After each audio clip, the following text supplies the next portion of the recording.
लकड़हारा और सुनहरी कुल्हाड़ी की कहानी। सालों पहले एक नगर में कुसुम नाम का एक लकड़हारा रहता था। वो रोज जंगल लकड़ी काटने के लिए जाता और उन्हें बेचकर जो कुछ पैसे मिलते उससे अपने लिए खाना खरीद लेता था। उसकी दिनचर्या सालों से ऐसी ही चल रही थी। एक दिन लकड़हारी जंगल में बहती एक नदी के बगल में लगे एक पेड़ की टहनियों को काटने के लिए उस पर चढ़ा।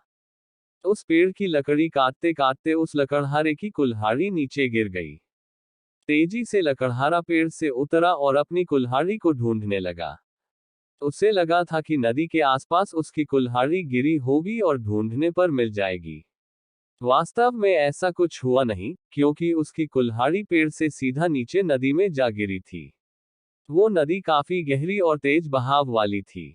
आधे से 1 घंटे तक लकड़हारा अपनी कुल्हाड़ी को ढूंढता रहा, लेकिन जब लकड़ी नहीं मिली तो उसे लगने लगा कि अब उसकी कुल्हाड़ी उसे कभी वापस नहीं मिलेगी। इससे वो काफी दुखी हो गया। लकड़हारे को पता था कि उसके पास इतने पैसे भी नहीं हैं कि वो नई कुल्हाड़ी खरीद सके। अब वो अपनी स्थिति पर नदी किनारे बैठे बैठे रोने लगा। लकड़हारे की रोने की आवाज सुनकर वहां नदी देवता आ गए। उन्होंने लकड़हारे से पूछा, बेटा, क्या हो गया, तुम इतना क्यों रो रहे हो? कुछ खो दिया है क्या तुमने इस नदी में? नदी के देवता के सवाल सुनते ही लकड़हारे ने उन्हें अपनी कुल्हाड़ी गिरने की कहानी सुना दी। नदी के देवता ने पूरी बात सुनते ही कुल्हाड़ी को ढूंढने में लकड़हारे की मदद करने की बात कही और वहां से चले गए। कुछ देर बाद नदी के देवता नदी से बाहर निकलकर आए और उन्होंने लकड़हारे से कहा कि मैं तुम्हारी कुल्हाड़ी लेकर आ गया हूं। नदी के देवता की बातें सुनकर लकड़हारे के चेहरे पर मुस्कान आ गई। तभी लकड़हारे ने देखा कि नदी के देवता ने अपने हाथों में सुनहरी रंग की कुल्हाड़ी ले रखी है। दुखी मन से लकड़हारे ने कहा, ये सुनहरी रंग की कुल्हाड़ी मेरी तो बिल्कुल भी नहीं है। ये सोने की कुल्हाड़ी जरूर किसी अमीर इंसान की रही होगी। लकड़हारे की बात सुनकर नदी के देवता दोबारा से गायब हो गए। कुछ देर बाद नदी के देवता दोबारा नदी से बाहर निकले। इस बार उनके हाथों में चांदी की कुल्हाड़ी थी। उस कुल्हाड़ी को देखकर भी लकड़हारे को खुशी नहीं हुई। उसने कहा कि ये भी मेरी कुल्हाड़ी नहीं है, ये किसी दूसरे इंसान की कुल्हाड़ी होगी। आप उसी को ये कुल्हाड़ी दे दीजिएगा, मुझे तो अपनी ही कुल्हाड़ी ढूंढनी है।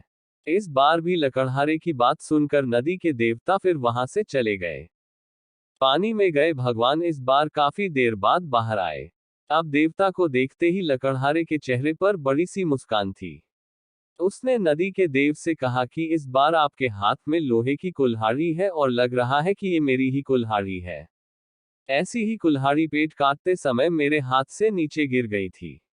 आप ये कुल्हाड़ी मुझे दे दीजिए और दूसरी कुल्हाड़ियों को उनके असली मालिक तक पहुंचा दीजिए।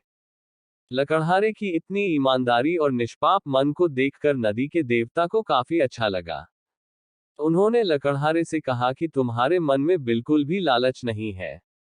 तुम्हारी जगह कोई और होता तो सोने की कुल्हाड़ी झट से ले लेता, लेकिन तुमने ऐसा बिल्कुल भी नहीं किया।